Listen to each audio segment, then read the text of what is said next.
اعوذ باللہ من الشیطان الرجیم،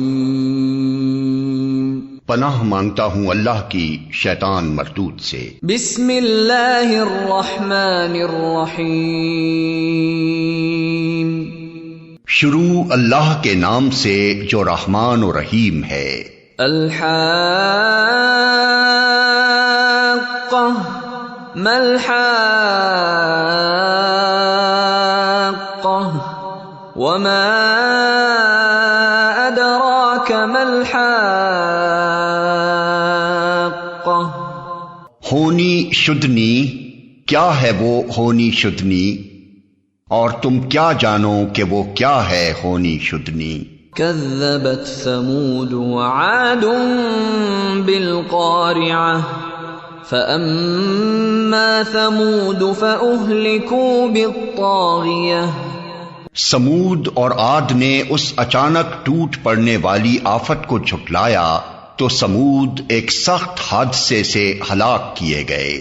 وَأَمَّا عَادٌ فَأُهْلِكُوا بِرِيحٍ صَرْصَرٍ عَاتِيَةٍ سَخَّرَهَا عَلَيْهِمْ 7 لَيَالٍ و8 أَيَّامٍ حُسُومًا فَتَرَى الْقَوْمَ فِيهَا صَرْعَىٰ كَأَنَّهُمْ أَعْجَازُ نَخْلٍ خَاوِيَةٍ فَهَلْ تَرَى لَهُم مِّن بَاقِيَةٍ۔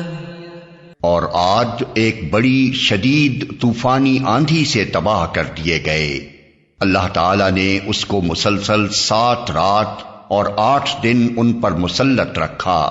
تم وہاں ہوتے تو دیکھتے کہ وہ وہاں اس طرح پچڑے پڑے ہیں جیسے وہ کھجور کے بوسیدہ تنے ہوں۔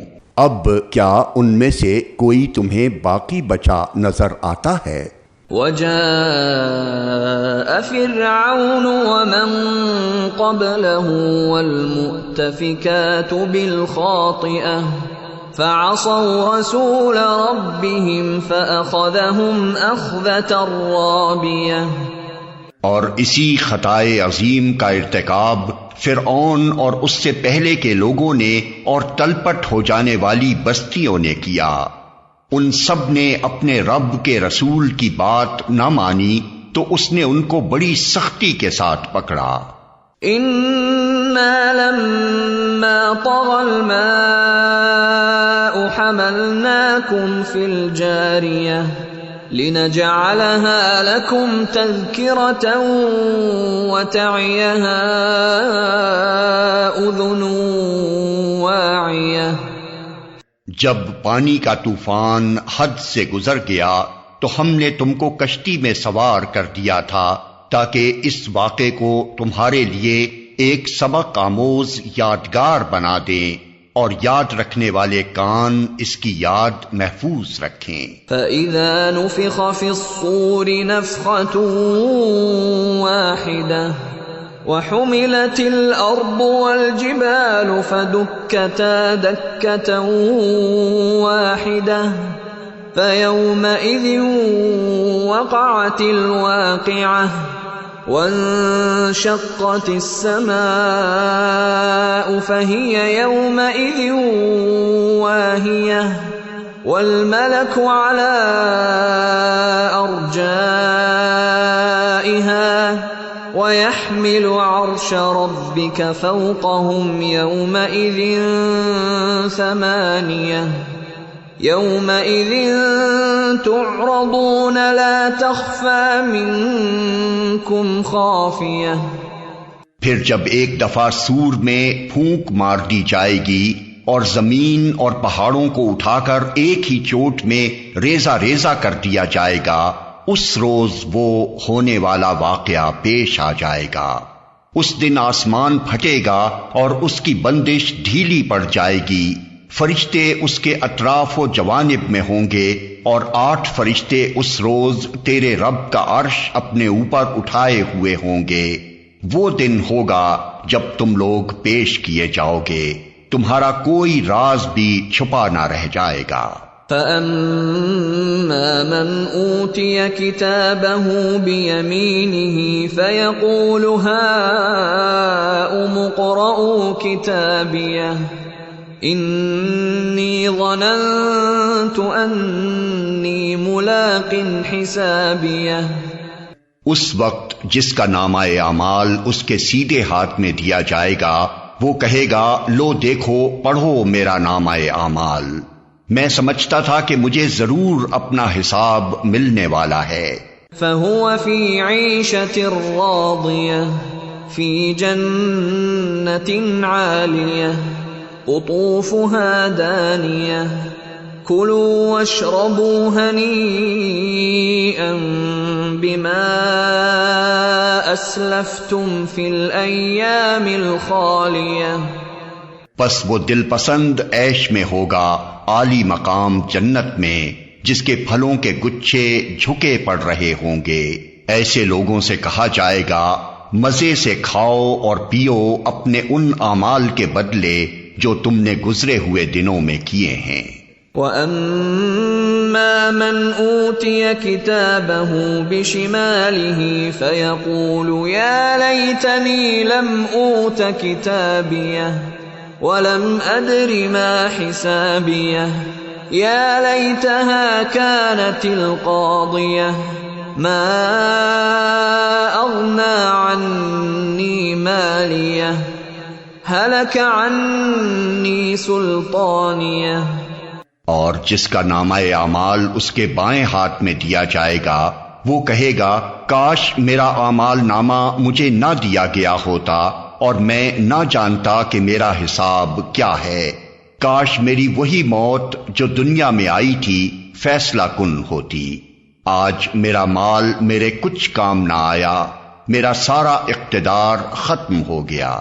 خذوه فغلوه ثم الجحیم صلوه ثم في سلسلة ذرعها 70 ذراعا فاسلكوه۔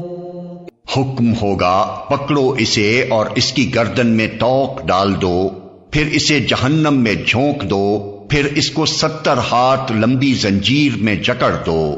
انه كان لا يؤمن بالله العظيم ولا يحض على طعام المسكين فليس له اليوم هاهنا حميم ولا طعام إلا من غسلين لا يأكله إلا الخاطئون۔ یہ نہ اللہ بزرگ و برتر پر ایمان لاتا تھا اور نہ مسکین کو کھانا کھلانے کی ترغیب دیتا تھا، لہذا آج نہ یہاں اس کا کوئی یار غمخوار ہے اور نہ زخموں کے دھون کے سوا اس کے لیے کوئی کھانا، جسے خطاکاروں کے سوا کوئی نہیں کھاتا۔ فلا اقسم بما تبصرون وما لا تبصرون انه لقول رسول کریم وما هو بقول شاعر قليلا ما تؤمنون ولا بقول كاهن قليلا ما تذكرون تنزيل من رب العالمين۔ بس نہیں، میں قسم کھاتا ہوں ان چیزوں کی بھی جو تم دیکھتے ہو اور ان کی بھی جنہیں تم نہیں دیکھتے، یہ ایک رسول کریم کا قول ہے، کسی شاعر کا قول نہیں ہے، تم لوگ کم ہی ایمان لاتے ہو، اور نہ یہ کسی کاہن کا قول ہے، تم لوگ کم ہی غور کرتے ہو، یہ رب العالمین کی طرف سے نازل ہوا ہے۔ وَلَوْ تَقَوَّلَ عَلَيْنَا بَعْضَ الْأَقَاوِيلِ لأخذنا منه باليمين ثم لقطعنا منه الوتين فما منكم من أحد عنه حاجزين۔ اور اگر اس نبی نے خود کھڑ کر کوئی بات ہماری طرف منسوب کی ہوتی تو ہم اس کا دایاں ہاتھ پکڑ لیتے اور اس کی رگے گردن کاٹ ڈالتے، پھر تم میں سے کوئی ہمیں اس کام سے روکنے والا نہ ہوتا۔ وَإِنَّهُ لَتَذْكِرَةٌ لِّلْمُتَّقِينَ، در حقیقت یہ پرہیزگار لوگوں کے لیے ایک نصیحت ہے۔ وَإِنَّا لَنَعْلَمُ أَنَّ مِنكُم مُّكَذِّبِينَ وَإِنَّهُ لَحَسْرَةٌ عَلَى الْكَافِرِينَ وَإِنَّهُ لَحَقُّ الْيَقِينِ فَسَبِّحْ بِاسْمِ رَبِّكَ الْعَظِيمِ۔ اور ہم جانتے ہیں کہ تم میں سے کچھ لوگ جھٹلانے والے ہیں، ایسے کافروں کے لیے یقیناً یہ موجب حسرت ہے اور یہ بالکل یقینی حق ہے، پس اے نبی اپنے رب عظیم کے نام کی تسبیح کرو۔